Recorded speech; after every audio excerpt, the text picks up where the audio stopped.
우리 오늘 말씀은 우리 누가복음 1장 26절에서 우리 50절까지 말씀입니다.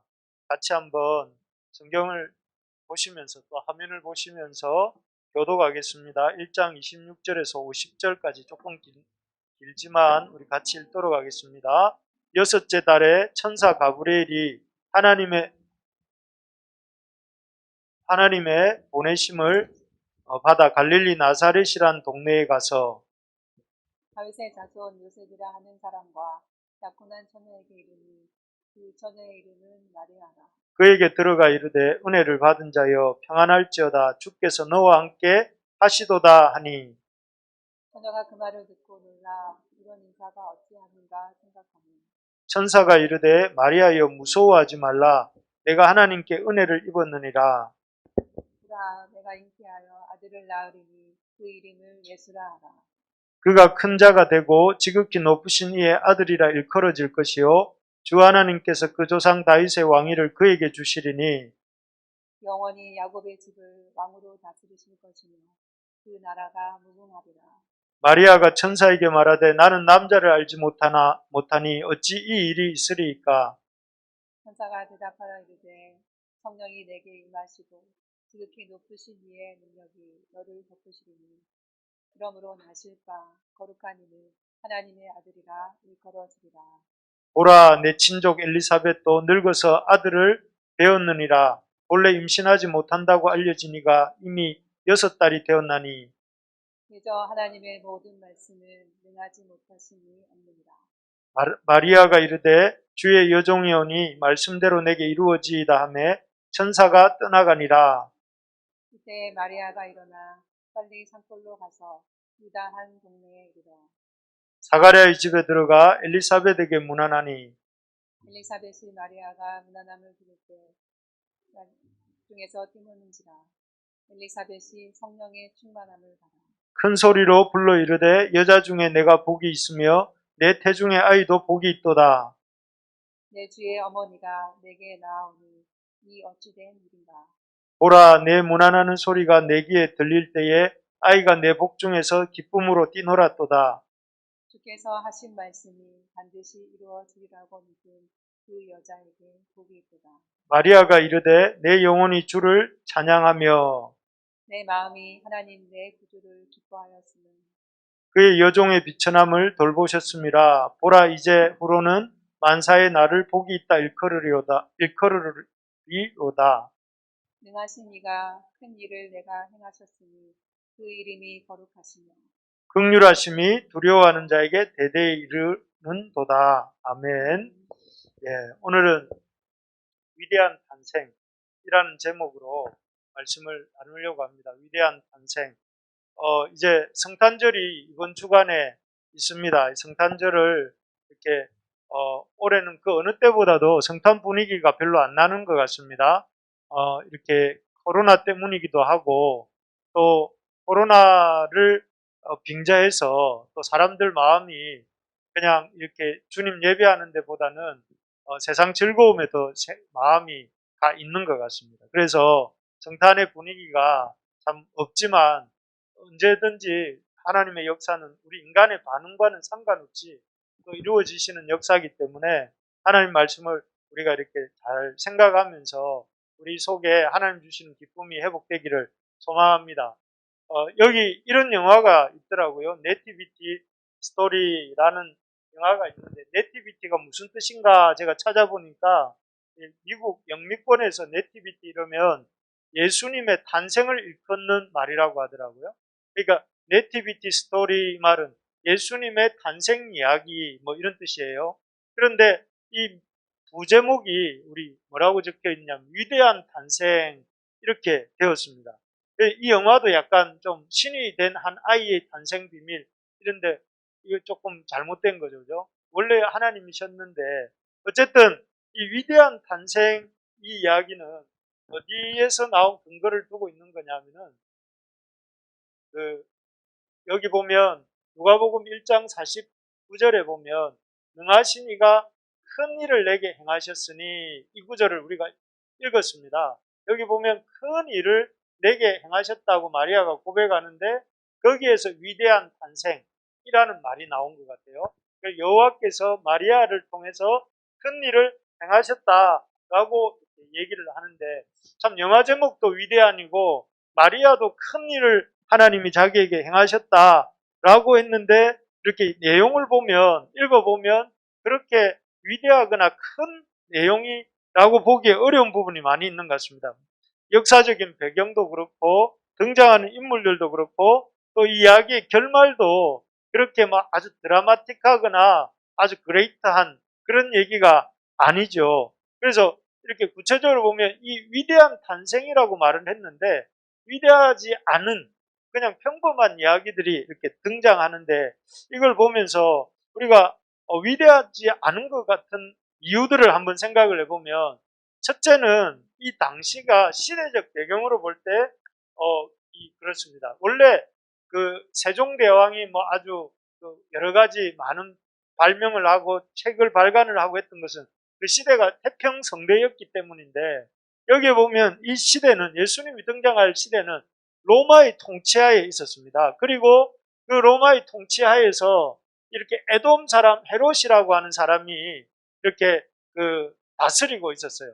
원래 이스라엘 사람이 아닌데 줄을 잘 서가지고 헤롯이 이 로마에 의해서 이스라엘 땅을, 가나안 지경을 다스리는 총독으로, 왕으로, 분봉왕으로 임명을 받아서 다스리고 있었는데, 그러다 보니 이 헤롯은 아주 이렇게 이 백성들에게 잘 보이기 위해서 다양한 건축을 했고, 그 건축을 하면서 많은 세금을 이렇게 거두어 들였어요. 많은 세금을 거두어 들이다 보니까 이렇게 수탈이 일상화되어 가지고 많은 물질들을 이렇게 아주 백성들로부터 착취를 하다 보니 사람들이 이렇게 저항을 할 거 아닙니까? 그 저항을 하는 사람들에게는 아주 십자가를 통해서 가혹한 형벌을 줬습니다. 그래서 사실 이 에돔 사람 헤롯이 등장하면서 이스라엘 백성은 거의 이전까지 진행되어 오던 마카비 가문이라고 하는 하스모니안 왕조가 이렇게 거의 씨가 마르고, 에돔 사람 헤롯이 하스모니안 왕조의 사람을 무려 자기 아내와 세 아들을 포함해서, 그리고 장인, 장모 뭐 이런 식구들 45명을 학살을 하거든요. 그렇게 되면서 이 헤롯이, 이렇게 생긴 사람이 헤롯인데, 이 사람이 이런 엄청난 성전을 약 70년 가까이 지었던 성전입니다. 이런 건축을 하면서 아주 이렇게 백성들로부터 아주 경제적인 착취를 하던 그런 시대가 예수님 태어날 무렵입니다. 그래서 어떻게 보면 좋은 가문에서 좋은 사람이 나오고 좋은 시대에서 위대한 일이 일어나지 않습니까? 그런데 이 시대는 이런 위대한 일이 일어나기에는 위대하지 않은 시대였다 하는 것이죠. 두 번째로 보면 여기에 보면 나사렛에서 무슨 선한 것이 이렇게 되어 있는데, 이 시대도 그랬지만 예수님 얘기가 이렇게 진행되고 있는, 이 네티비티 스토리가 진행되고 있는 장소가 어디냐면 나사렛이었어요. 나사렛은 여기 보시면 알겠지만 이스라엘의 수도는 어딜까요? 예루살렘이었죠. 예루살렘이었는데 그 예루살렘으로 치면 이 갈릴리 나사렛은 아주 변방이었어요. 그리고 이 갈릴리에서도, 여기 있는 바다가 갈릴리 바다인데, 이 갈릴리 바다에서도 또 이렇게 오지에 들어가는 곳이 나사렛입니다. 그러니까 쉽게 말하면 아주 당시로 볼 때는 주목받을 수 없는 그 도시가 어디냐면 나사렛이었어요. 오늘날로 치자면은 어디쯤 될까요? 뭐 거명되는 도시들이 다 기분 나빠할 것 같아서 말은 못하겠지만, 뭐 어쨌든 해남이나 뭐 땅끝 마을 정도 될까요? 뭐 그런 아주 이렇게 오지 마을, 이 나사렛이었단 말이에요. 그래서 사람들이 뭐라고 말을 하느냐면은 나사렛에서 무슨 선한 것이 나겠느냐라고 말을 하는, 아주 이렇게 사람들이 이렇게 보잘것없이 여기는 도시가 나사렛이었습니다. 그래서 이 영화에도 보면 어떻게 되냐면은 그 나사렛 사는 사람들이 아주 너무 가난해가지고 자신들의 빚을 갚기 위해서 누구를 이렇게 파느냐면 자기 아들, 딸을 아주 이렇게 다른 사람에게 헐값에 팔려 보내는 이런 장면들이 영화 속에 나와요. 그러니까 나사렛이라는 곳이 굉장히 가난한 곳입니다. 그래서 이런 곳이 어떤 역사의 중심지로, 그 네티비티 스토리 역사의 중심지로 나온다는 걸 볼 때 무슨 대단한 일이 일어나겠는가 하면서 이 이야기가 별로 대단하지 않은 이야기 아닐까, 이런 생각을 하게 만드는 장소입니다. 그리고 그 다음에 또 이 이야기가 대단하지 않을 수 있는 게, 이 등장하는 인물이 마리아와 요셉입니다. 마리아와 요셉.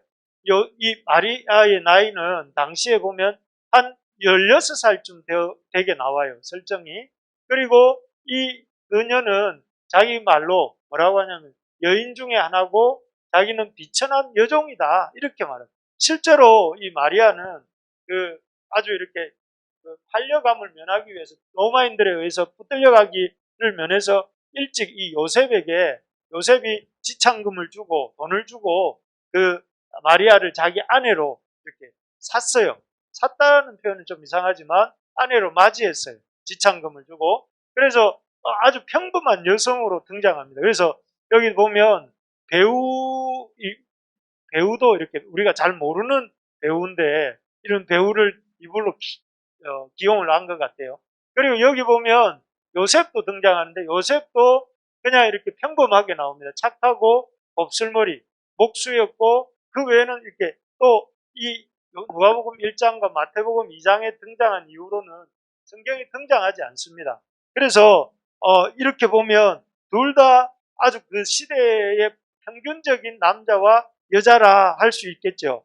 그런 어떤 남자와 여자를 통해서 일이 일어나는 것도 그러면 위대한 탄생인가, 이렇게 생각. 좀 좋은 부모 밑에서 태어나야 약간 위대하다, 이렇게 말할 수 있는데 이렇게 좋은 부모도 아니라는 거죠. 좋은 가문도 아니고. 그리고 네 번째로 보면 이들의 평범한 일상의 연속이다.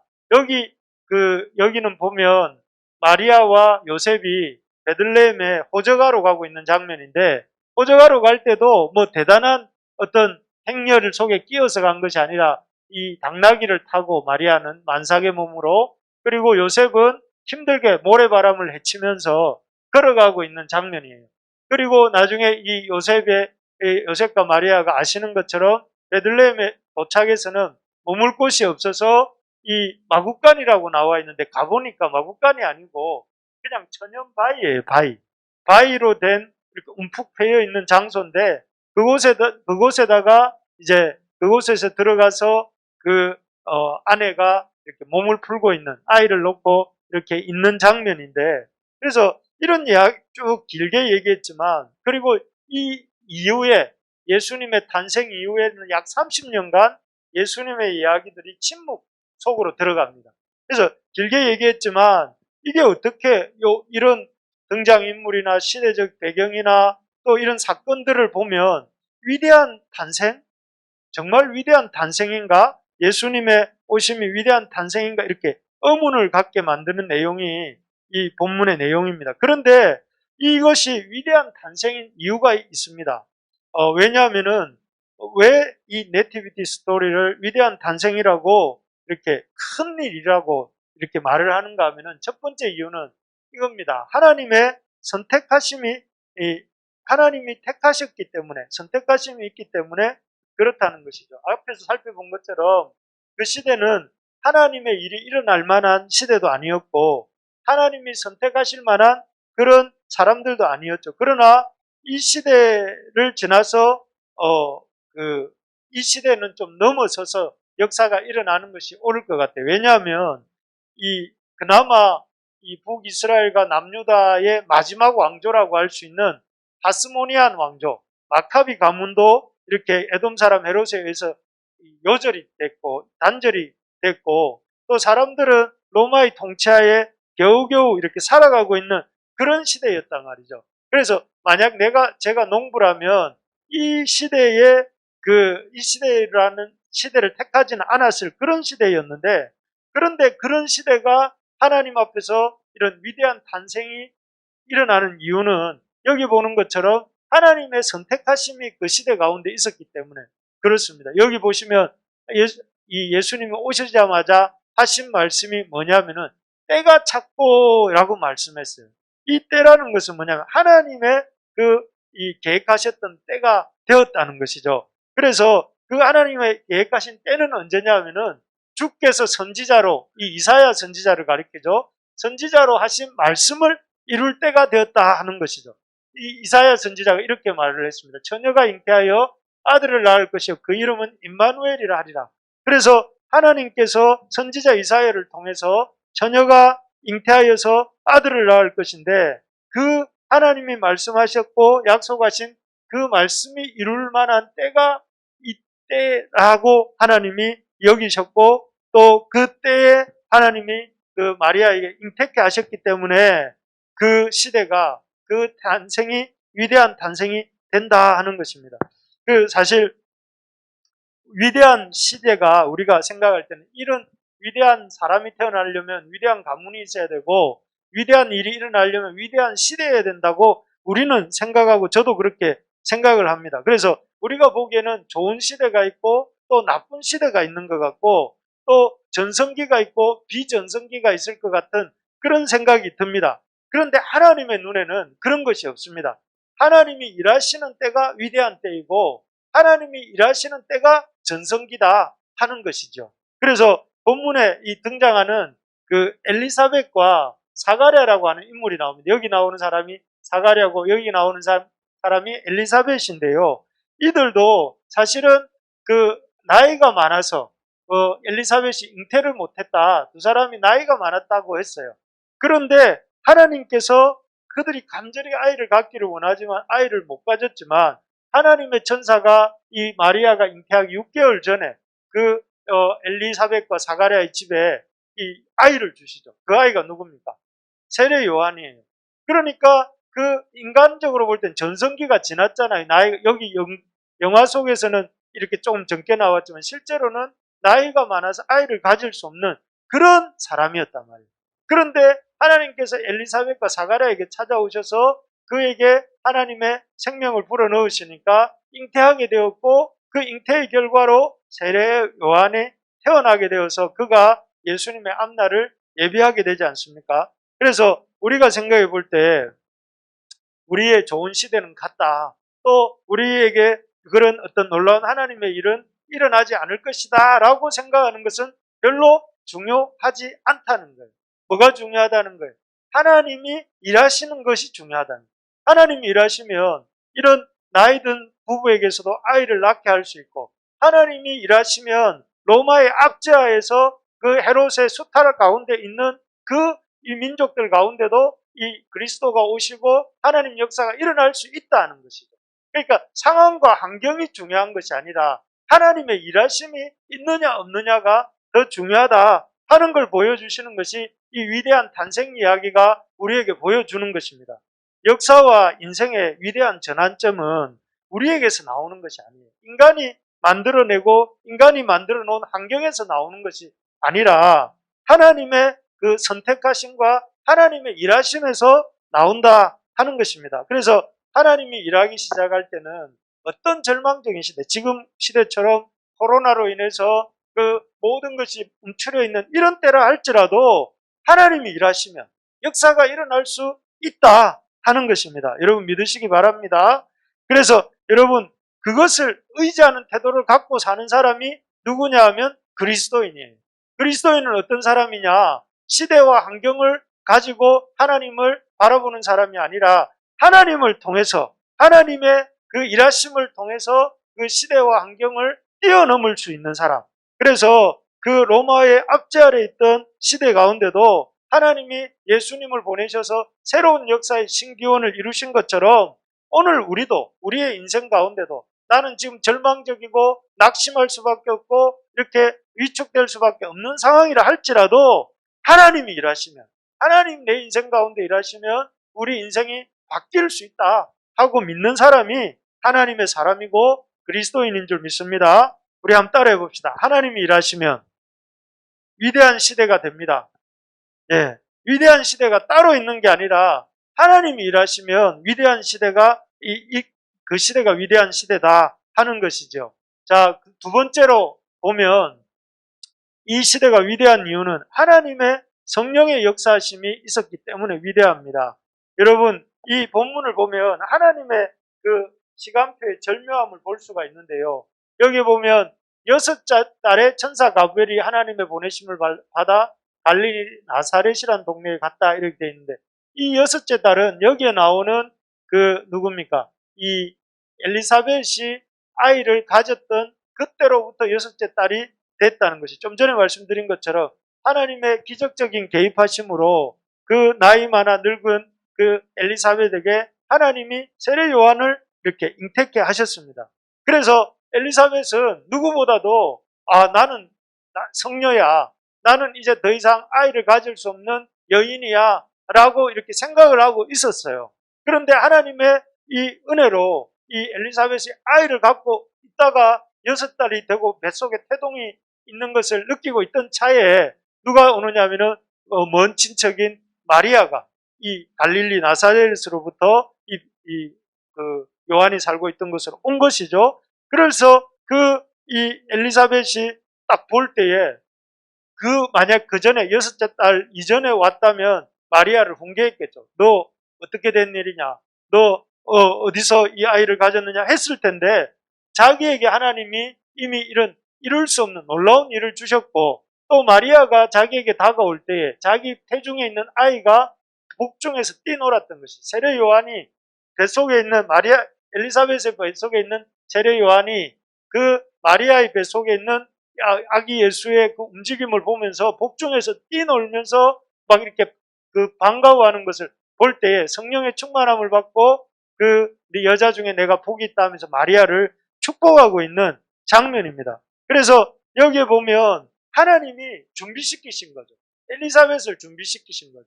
엘리사벳을 준비시켜서 마리아가 처녀로서 이 예수님을 잉태한 것에 대해서 당혹스러워하고 또 어떻게 해야 되나 이렇게 고민하고 있는 마리아를 아주 이렇게 격려를 합니다.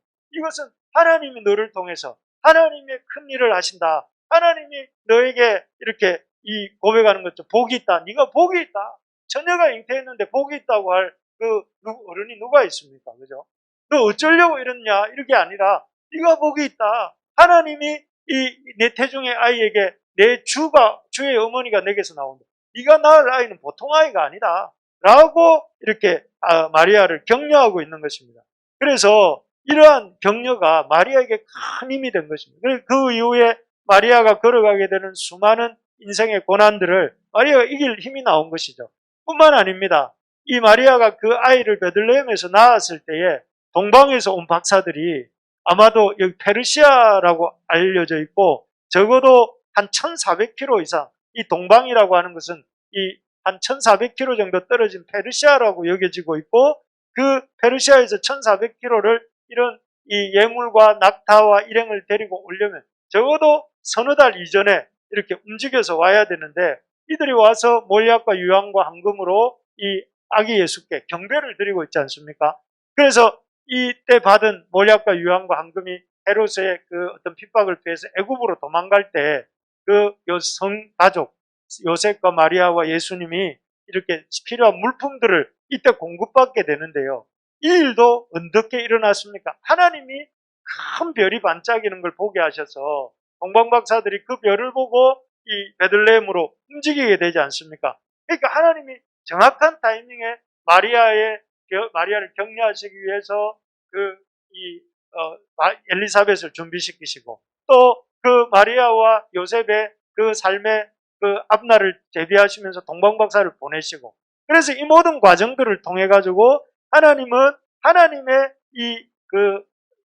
어떤 이 네티비티 스토리가 위대할 수 있도록, 또 그 이야기가 큰 일을 이룰 수 있도록 하시는 것입니다. 그래서 우리가 이 참 모든 하나님의 이런 성령의 놀라운 역사하심 때문에 이 이야기가 위대한 이야기가 된다는 것입니다. 우리 로마서 말씀을 한번 같이 읽어볼까요? 우리 로마서 8장 28절 한번 읽어봅시다. 시작. 우리가 알거니와 하나님의 그 뜻대로 부르심을 입은 자들에게는 모든 것이 합력하여 선을 이루느니라. 믿으십니까? 여러분, 우리가 잘 느끼지 못한다 할지라도 우리 하나님께서는 우리 각자의 인생을 이렇게 멋지게 직조하고 계세요. 시절과 날줄이 교차해서 아름다운 섬유가 나오듯이 하나님께서는 우리 인생이 이렇게 멋지게 마무리될 수 있도록 하나님이 우리를 도우신다는 사실을 믿으시기 바랍니다. 그래서 이 요셉 가족도 예수님의 탄생 이야기가 우리가 볼 때는 밋밋해 보이지만 하나님의 그 성령의 개입하심으로 말미암아 놀랍게 하나님이 그 엘리사벳도 등장시키시고 동방박사들도 등장시키시면서 하나님의 이런 백성들이 하나님의 어떤 예수님의 탄생 이야기가 놀라운 은혜 가운데 진행되게 하시는 것입니다. 세 번째로 보면 왜 이 이야기가 위대해지느냐면은 이성을 뛰어넘는 믿음의 사람들의 순종 때문에 그렇습니다. 순종의 사람들 때문에 그런데 여기 보시면 마리아의 가장 탁월한 점이 뭔지 아십니까? 마리아의 가장 탁월한 점은 하나님 말씀을 잘 품고 있는 거였어요. 하나님 말씀을 듣고 여기 뭐라고 하십니까? 뭐라고 합니까? 주의 여종이오니 말씀대로 내게 이루어지다 하면서 그 말씀을 품고 이렇게 간직한 것이 잘 받아들이는 이게 마리아의 가장 큰 장점인 것 같아요. 그래서 어찌 보면 동정녀 탄생을 수용함으로 인해서 그녀의 인생은 아주 격변하게 되지 않습니까? 예수님을 낳는 것도 힘든 일이었지만 예수님을 기르고 나중에 예수님 공생애를 지나고 나중에 십자가 지실 때 그것도 보통 어려움이 아니잖아요.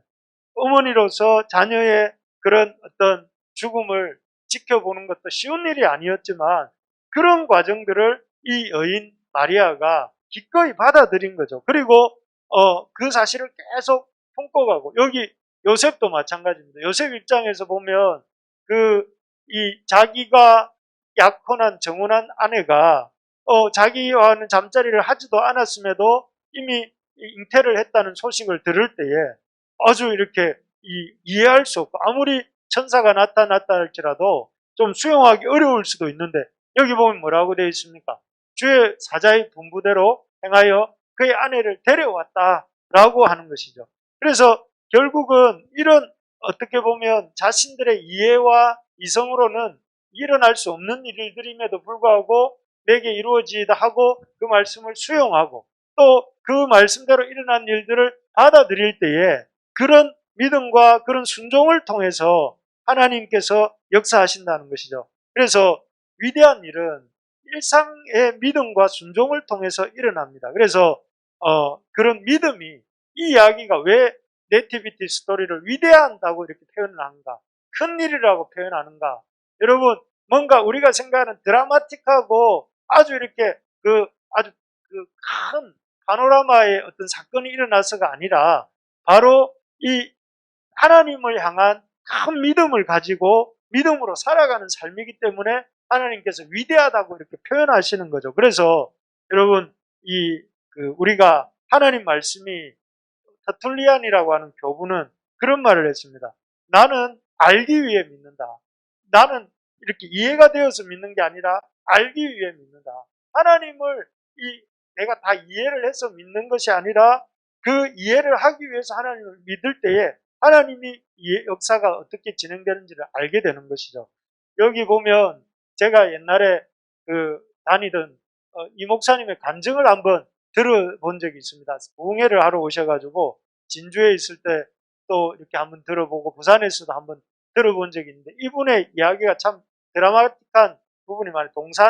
안산 동산교회 김인중 목사님인데요. 이분은 형제가 많아요. 형제들이 한 몇 형제가 되는데 그 형제들 중에 정확하게 이제 다 기억은 안 나지만 여섯 형제인가 7형제인가 8형제 중에 다 죽고 3형제가 살아남아요. 그 중에 한 명이 자기인데 그리고 부모님도 일찍 돌아가시고 해서 늘 이렇게 고등학교 때부터 술을 먹고 다녔다고 해요. 그래서 술을 먹고 이렇게 다니면서 이렇게 막 문제 학생으로 살고 있을 그때 어느 날 추워서 교회당에 가서 이렇게 새벽 기도를 교회당에 잤는데 자다 보니까 새벽 기도를 참석하게 됐는데 목사님이 설교 중에 그런 말씀을 했다고 해요.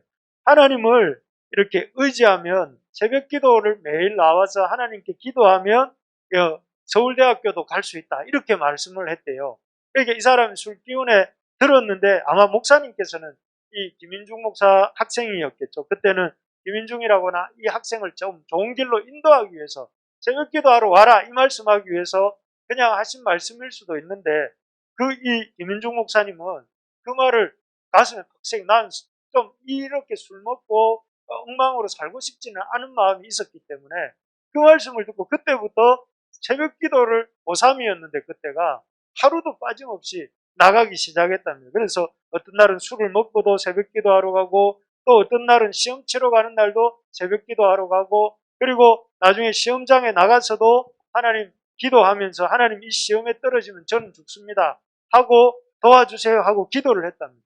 놀라운 일이 물론 새벽 기도만 한 건 아니겠죠. 나름 공부도 했겠죠. 공부를 하고 딱 이렇게 이분이 어디에 붙었느냐 하면은 서울대학교 불교과에 붙었답니다. 불교과가 여러분 생각하는 그 불교과는 아니고 불어교육과 줄여가지고 불교과에 붙었답니다. 불교과에. 그래가지고 이분이 불어교육과에 붙어서 이제 선교단체에 들어가고 그 선교단체에서 이렇게 대표도 하면서 74년도 그 우리 엑스폴로 74를 또 이렇게 섬기기도 하면서 이분이 확 바뀐 거예요. 그래서 이분이 간증을 그때 이야기를 간증하시면서 뭐라고 하냐면 하나님을 정말로 간절하게 의지하고 기도하면 하나님이 역사하신다 하시면서 기도하라고 이렇게 도전하는 걸 제가 들었던 기억이 있습니다. 여러분 하나님을 의지하고 기도하는 사람들을 통해서 하나님이 역사하시는 줄 믿으시기 바랍니다. 이해가 안 돼도 요셉과 마리아가 이해가 안 돼도 어떻게 이런 일이 있을 수 있습니까? 라고 이해가 안 되어도 믿음으로 순종하고 또 하나님 앞에 나아갈 때에 그 두 어린 부부를 통해서 이 놀라운 위대한 탄생 이야기가 일어나지 않았습니까? 그 보잘것없는 술 취하고 어린 시절부터 싹수노란 그 어린 술꾼 김인중 목사가 하나님을 의지하고 날마다 하나님 앞에 나와 기도하고 또 기도할 때에 하나님 어떻게 역사하셨습니까? 그의 인생 가운데 사람들이 생각할 수 없는 그런 문을 열어주신 거잖아요. 그래서 지금은 존경받는 목사님 동시에 그 안산 동산 고등학교의 그 교장 선생님이 되셔가 지금 은퇴하셨지만 지금도 이렇게 귀하게 수임받고 있는 것이잖아요. 그래서 여러분 오늘날도 기도하는 사람들을 통해서 역사하시는 것을 이렇게 믿으시기 바랍니다. 그래서 힘들 때 하나님 앞에 나와서 기도하십시오. 힘들 때 묵상하고 혼자 자신의 문제를 묵상해봐야 마음이 너무 공고해지고 더 힘들어질 뿐이에요. 오히려 그 힘든 걸 가지고 하나님 앞에 나와서 쏟아내고 하나님 의지하고 하나님 어떻게 해주시는지 보려고 하면 그런 우리에게 하나님 역사하시는 거예요. 그래서 여러분 이 중에도 우리들 중에도 이런 요셉과 마리아 같은 사람 또 김인중 목사님 같은 그런 기도의 사람들이 많이 나올 수 있기를 축복합니다. 예, 마지막으로 이렇게 또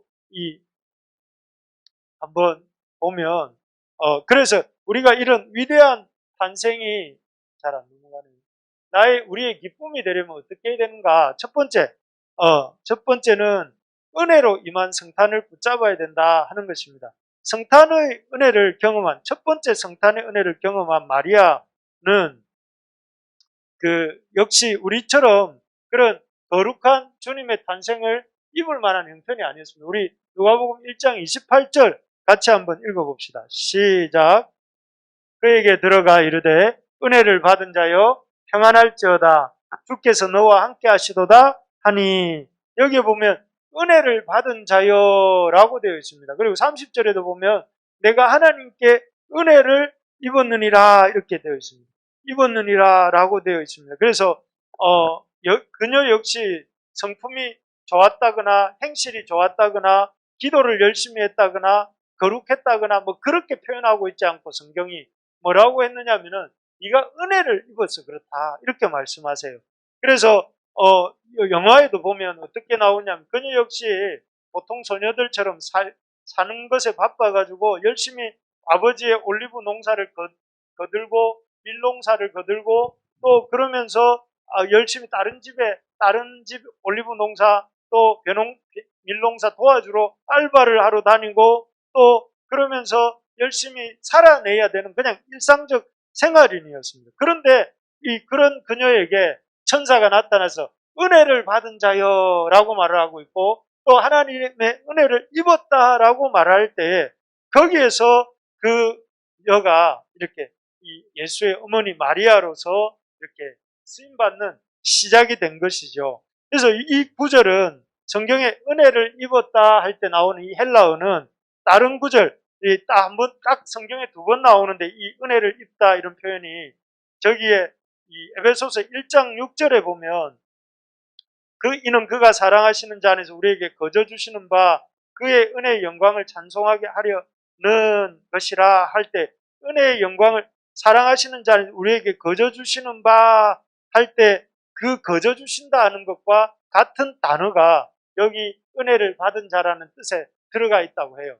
그러니까 이 마리아의 어떤 수고나 공로가 아니라 하나님의 은혜로 은혜를 입은 거죠. 하나님이 은혜를 주셔서 마리아의 능력이 아니라 하나님의 은혜로 마리아에게 성탄의 은혜가 임했던 것이고, 그리고 그녀가 가난한 처녀였지만, 가난한 버림받은 유대인이었지만, 유대인들조차 무시하는 나사렛 사람이었지만, 그래서 하나님 앞에 쓰임받을 만한 조건이 하나도 없었지만 하나님께서 그녀에게 은혜를 주셨기 때문에 그녀가 이렇게 하나님의 위대한 일에 쓰임받는 인생이 되었다는 것입니다. 그래서 중요한 것이 무엇이냐면은 성탄에 임한 은혜를, 우리가 그 은혜를 은혜로 받아야 됩니다. 내게 있는 조건이나 환경이나 내게 받을 만한 준비가 되어 있어서 받는 것이 아니라, 여러분 성탄절이 이렇게 곧 다가오죠. 마음에 성탄의 기쁨이 하나도 없다 할지라도 그냥 성탄이 임했다는 사실을, 그것이 은혜구나 하는 사실을 알고, 내가 먹고 살기 바쁘고 생활이 쪼달리고 삶은 늘 이렇게 참 평범하기 짝이 없고 이렇다 할지라도 하나님이 우리에게 주시는 지금 이 선포가 무엇입니까? 성탄의 은혜가 너에게 임했다는 것이, 우리에게 임했다. 마리아에게, 그 보잘것없는 이 처녀 마리아에게 성탄의 은혜가 임했던 것처럼 오늘날 우리에게 성탄의 소식을 선포하고 있는 거잖아요.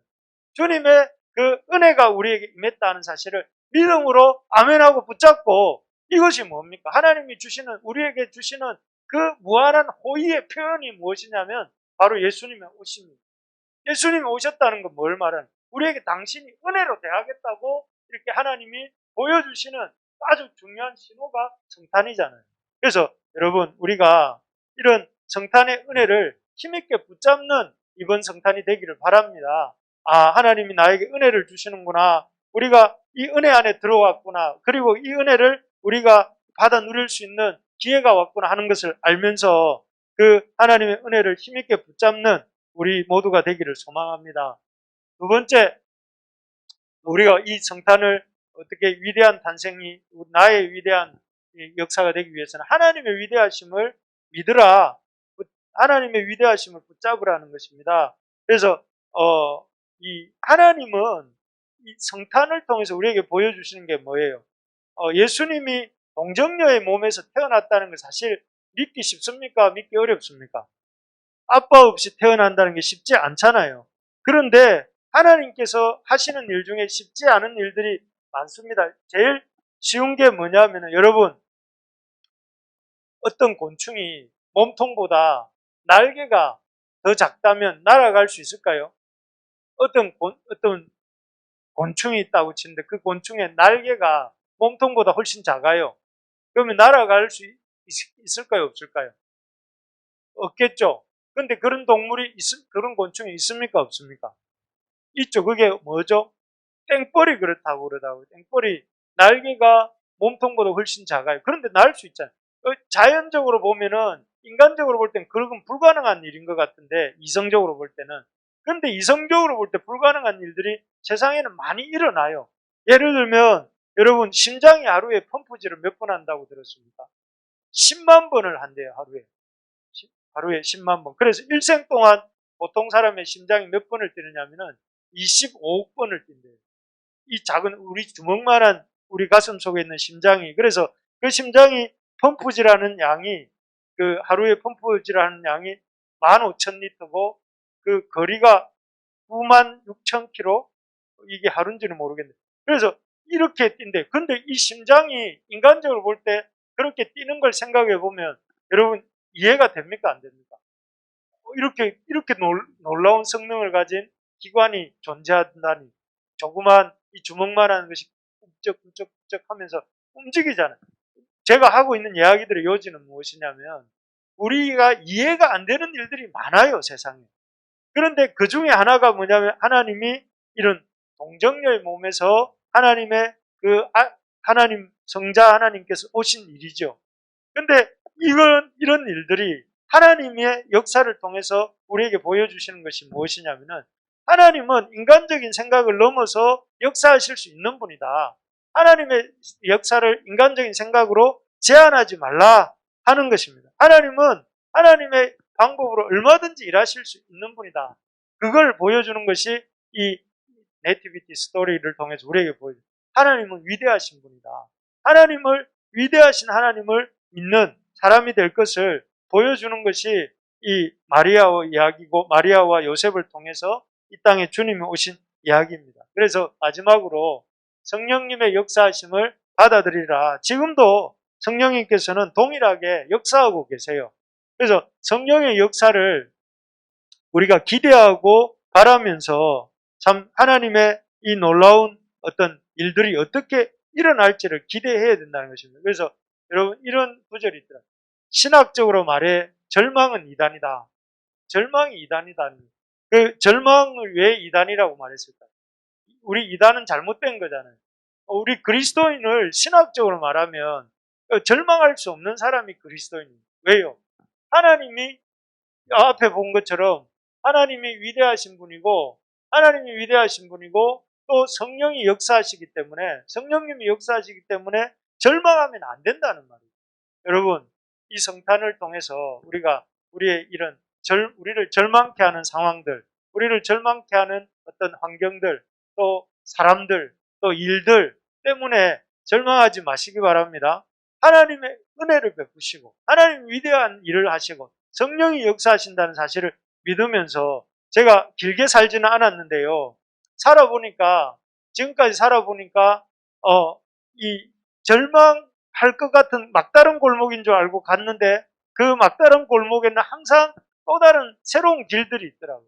그래서 하나님이 한 문을 닫으시면 한 문을 여신다는 것을 제가 이렇게 저의 짧은 삶의 속에서도 이렇게 늘 느끼고 있는데, 우리 부르심의 가족들이 이런 성탄을 맞아서 하나님의 위대한 탄생을 이야기를 들으면서 우리의 삶도 위대한 탄생으로 인해서 우리의 삶의 기쁨이 회복되는 그런 은혜가 있기를 소망하고 축복합니다.